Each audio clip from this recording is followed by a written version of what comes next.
anggota TNI Angkatan Darat diduga terlibat dalam kasus pembunuhan disertai mutilasi terhadap 4 warga sipil di Kabupaten Mimika, Papua. Di samping itu, 4 warga sipil juga terseret dalam kasus itu. Para pelaku, baik anggota TNI maupun sipil, sudah ditetapkan sebagai tersangka. Direktur Reserse Kriminal Umum, Direskrimum, Kepolisian Daerah, Polda, Papua Kombes Faizal Ramadhani mengatakan, salah satu korban mutilasi diyakini merupakan simpatisan kelompok kriminal bersenjata, KKB Nduga.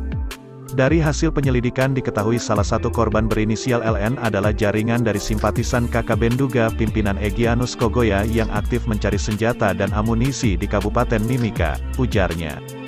Faizal menuturkan, kasus ini bermula saat para pelaku berpura-pura ingin menjual 2 pucuk senjata api kepada korban. Korban yang tertarik membeli kemudian mendatangi pelaku dengan membawa uang 250 juta rupiah. Akan tetapi, pelaku justru membunuh serta memutilasi korban.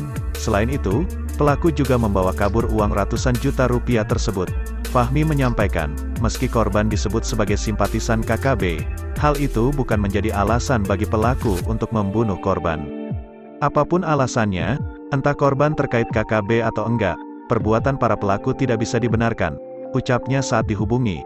Para pelaku, khususnya anggota TNI, telah bertindak di luar prosedur. Mereka bahkan diduga melakukan perbuatan melawan hukum, melanggar disiplin, membuat permufakatan jahat, disertai perampasan dan penggelapan.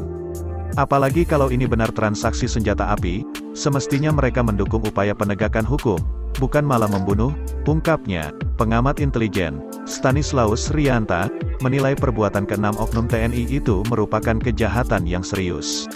Apapun status korban, mutilasi adalah kejahatan luar biasa, tuturnya. Stanislaus mengungkapkan, tujuan TNI ke Papua untuk merebut hati masyarakat dan mengamankan warga dari kelompok yang dianggap mengganggu keamanan. Kelompok-kelompok itu ada yang dirangkul.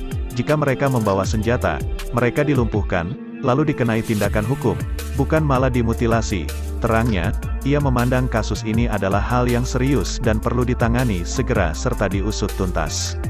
Ini bisa menjadi introspeksi prajurit di lapangan maupun aparat pemerintah lainnya untuk dibekali prinsip HAM. Jelasnya, 6 oknum TNI AD yang diduga terlibat kasus mutilasi di Mimika ini berinisial Mayor If HF, Kapten If DK, Praka PR, Pratu RAS, Pratu RPC, dan Pratu R. Mereka merupakan anggota dari Kesatuan Brigif 20 Kostrad. TNI AD sudah menetapkan mereka sebagai tersangka. Selain ke-6 anggota TNI itu, polisi juga sudah menetapkan 4 warga sipil sebagai tersangka, 3 orang sudah dibekuk.